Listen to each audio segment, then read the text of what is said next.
Masya Allah, inilah tongkat ajaib Nabi Musa yang bisa berubah menjadi ular dan membelah lautan. Kisah tongkat ajaib ini bahkan tertulis dan diabadikan dalam kitab suci Al-Quran. Tongkat ini menjadi saksi atas mukjizat besar Nabiullah Musa alaihissalam yang kisahnya banyak diabadikan dalam kitab suci Al-Quran. Dahulu Nabi Musa diutus Allah untuk berdakwah kepada Bani Israel, Fir'aun dan bangsa Qibti Mesir. Nama Nabi Musa sendiri disebut sebanyak 136 kali dalam Al-Quran. Saking populernya, beliau adalah individu yang paling sering disebutkan dalam Al-Quran dibandingkan nabi-nabi lainnya. Salah satu mukjizat Nabi Musa yang sangat menakjubkan adalah tongkat ajaib ini, yang banyak menyimpan kisah-kisah luar biasa. Tongkat Nabi Musa yang diabadikan di Museum Topkapi Turki ini adalah salah satu peninggalan suci Nabi Musa yang terbuat dari sebuah kayu. Kayu tersebut memiliki sifat keras, kokoh, dan istimewa karena merupakan alat mukjizat Nabi Musa untuk menyadarkan kaumnya yang kafir. Keistimewaan tongkat Nabi Musa yang pertama, yaitu bisa berubah menjadi ular. Dahulu Fir'aun pernah mengumpulkan tukang sihir terbaik Mesir untuk mengalahkan Nabi Musa. Para tukang sihir itu melempar tongkat dan tali, kemudian berubah menjadi ular yang banyak. Kemudian Nabi Musa segera melemparkan tongkatnya ke lantai hingga berubah menjadi ular besar.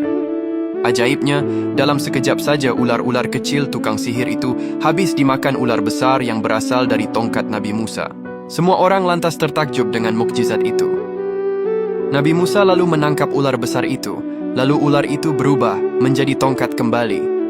Mukjizat tongkat Nabi Musa ini bahkan terabadikan dalam kitab suci Al-Quran surah Al-A'raf ayat 107 yang artinya, lalu Musa melemparkan tongkatnya, tiba-tiba tongkat itu menjadi ular besar yang sebenarnya.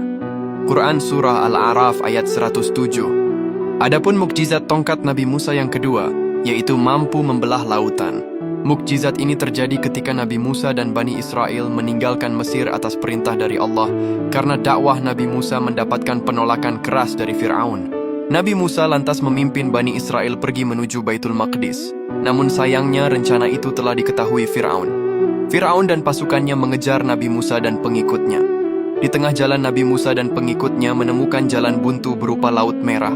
Allah kemudian menyuruh Nabi Musa untuk memukulkan tongkatnya ke Laut Merah. Maka seketika laut itu terbelah sehingga muncul dataran di tengahnya.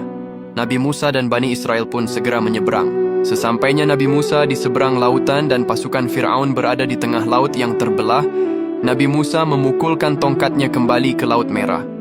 Lalu atas izin Allah lautan itu bertaut kembali hingga menenggelamkan Fir'aun dan pasukannya. Adapun mukjizat tongkat Nabi Musa yang ketiga, yaitu bisa mengeluarkan air dari batu. Kisah ini dimulai ketika Nabi Musa sudah lepas dari kejaran dan ancaman Fir'aun dan pengikutnya. Nabi Musa bersama pengikutnya melanjutkan perjalanan sampai akhirnya tiba di Gurun Sinai. Di sana mereka mengalami kehausan dan sudah tidak kuat lagi menahan rasa dahaga.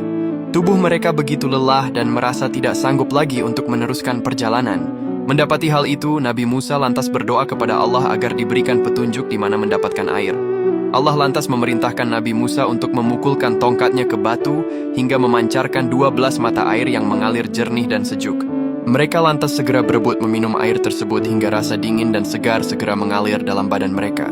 Masya Allah, Maha Suci Allah yang telah membekali Nabi Musa dengan tongkat ajaib ini. Allahumma salli ala Sayyidina Muhammad.